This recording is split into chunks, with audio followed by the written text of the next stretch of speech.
Yo, I point this out all the time because I need to make it abundantly clear. I no longer participate in gacha tribalism. I just don't really see the point for it anymore.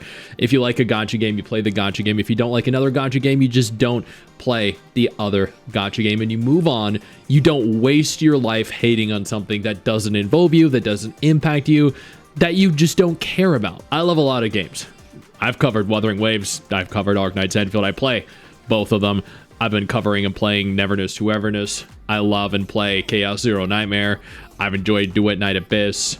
There are so many different games that I enjoy that other people don't, and that is totally fine. You don't have to like what I like. I don't have to like what you like. That being said, when studios fumble, when games mess up, we talk about it. Arknights Enfield didn't have the greatest launch. They ran into some issues with the PayPal authentication.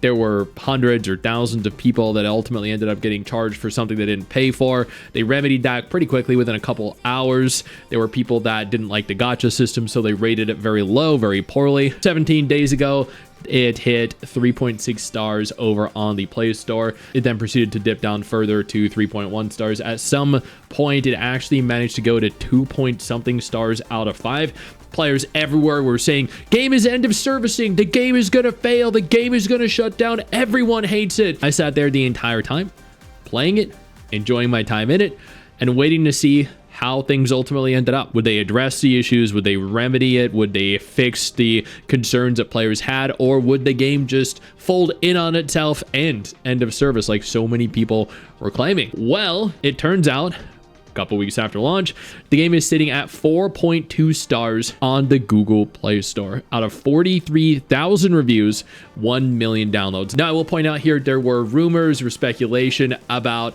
potential botting of the rating. So I do want to go down here and take a look at the ratings and reviews to actually kind of get a gauge as to whether or not the reviews recently have been botted or if they are fake. The App Store has it listed at 4 stars out of 5. And then I want to go on over here and discuss the overall success of the game because it has blown expectations out of the water. 4 stars out of 5. It's a decent game. I love the story. The combat's great. However, I have some issues with the graphical settings, with lagging. So that's a legitimate review.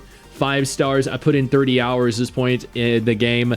I've spent no money. I've not pulled out any characters other than freebies. I went full ADHD scroll exploring while taking the time to learn many systems and they unlock. That's a legitimate comment. I pulled every character I want. I didn't want without spending a dime. Includes Levitain. Game has been incredibly generous compared to other gachas I've played. I mean, that looks like a genuine comment as well. Let's take a look at more. So far, so good. The game is confusing, but it takes time getting used to it. That seems legit. I love the game. Gameplay is fun. The graphics are amazing. I have 2 issues. The force closing fairly often and insanely poor gambling. So this is a legitimate comment. I don't play this game on mobile since I have a PC client. Definitely advise trying their client or Epic if you're disappointed with the 30 to 60 FPS. Once again, a legitimate 5-star comment or review. I've been hooked on this game since I started playing it on launch. I enjoy the mix of combat RPG with factory automation gameplay that they strike. The story is decent. So, I mean, again, another legitimate 5-star review. Finally, an action RPG where the main characters are not overly set. Once again, another legitimate 5-star review. Can we sort this by not most relevant, but newest? Please, nerd, marble, agglomerate, lower hair, HP. So that's a legitimate 3-star review. I don't read that language. So far, it's fun. I don't even bother building my own factory and wasting hours. Thank God we can copy others' blueprints. So that's a legitimate 5-star review. Game is beautiful and feels mostly good. The factory building and maintenance is cool. The gacha is pretty predatory and definitely not free-to-play friendly. This is a legitimate 3-star review. I love how the gacha works so far, and I'm loving the quality. I hope you guys continue your gacha years to come. This is a legit 5-star review.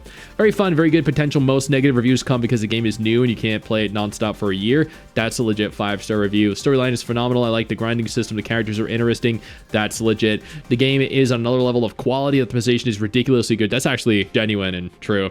That's also a legit 5-star review. Cool game, but way too overcomplicated. That's real. So a lot of these reviews are actually real. Yo, I don't mean to interrupt the video, but I need to take a moment here to thank all my incredible patrons over on Patreon whose support continues to allow for me to do regular videos like this every single day on this channel. Thank y'all so much, including our YouTube channel members. You guys mean the world to me. So do you guys as viewers as well.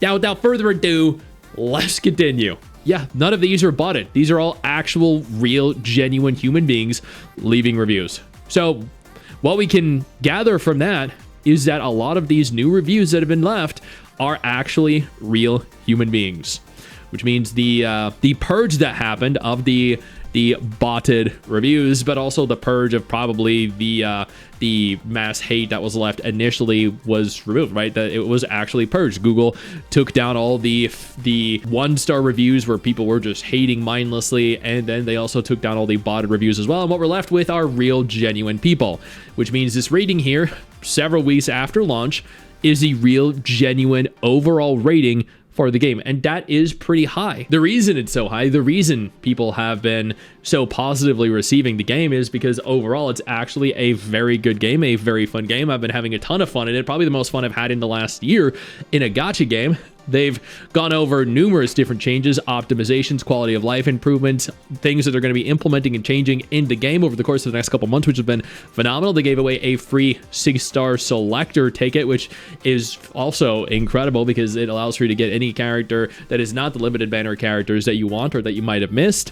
They released a public statement going on to confirm that they have made over $173 million US within a couple weeks of launching, which kind of took people by surprise because that fake speculative gacha revenue website listed it as making only like $28 or $29 million.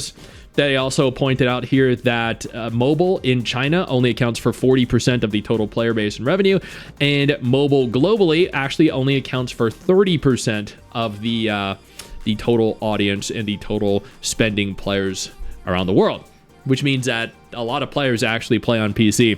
And then you have to think about other gacha games that also have predominantly PC player bases as well, making significantly more than whatever that speculative gacha revenue website states. This has been an incredible launch. I mean, you know, it's had its issues. Its fair share of issues, granted, most gacha games do. But ultimately, it has been a very lucrative launch for them, and a lot of people have evidently received it pretty well. They are launching their brand new endgame mode that's going to be a permanent game mode. I'm actually really looking forward to playing that as well. I've almost finished Wuling and set up my base with everything I need. And then to just end this entire thing, Arknights Enfield has officially won the Player's Choice Award, voted 2026 as the top new game. That's awesome. It genuinely is. They're getting accolades left, right, and center here. They're accomplishing everything they set out to accomplish. They're doing phenomenally, incredibly, and nothing is slowing them down. I cannot wait for version 1.1. Cannot wait for Gilberta and Yvonne to come home to Papa Stix and to stream the new endgame mode and to see how they ultimately improve on the game from here, because realistically they only can. Arknights is a phenomenal game, and the story got progressively better over time, and I have no doubt that's going to happen with this too. But at the end of the day, I love this game. It has been a ton of fun, but I love a lot of other games too, like Nikke, which also does incredibly well, Wuthering Waves, which also does incredibly well, and we end up playing, supporting, and enjoying what we like, and that's it. And it's okay that other games are doing good. It's okay that other people are playing other games. It does not impact us. It does not impact our game or our enjoyment of said game. I know you think that you just hit the end of the video, and technically, yeah, you have. And I know your first reaction is to close out of it at this juncture, but don't. No, instead, I urge you to take a moment here and click one of the videos on screen that are coming up in just a moment so you remain up to date with everything going on in the gacha genre. Trust me, you're not going to regret doing so. Stay flaccid.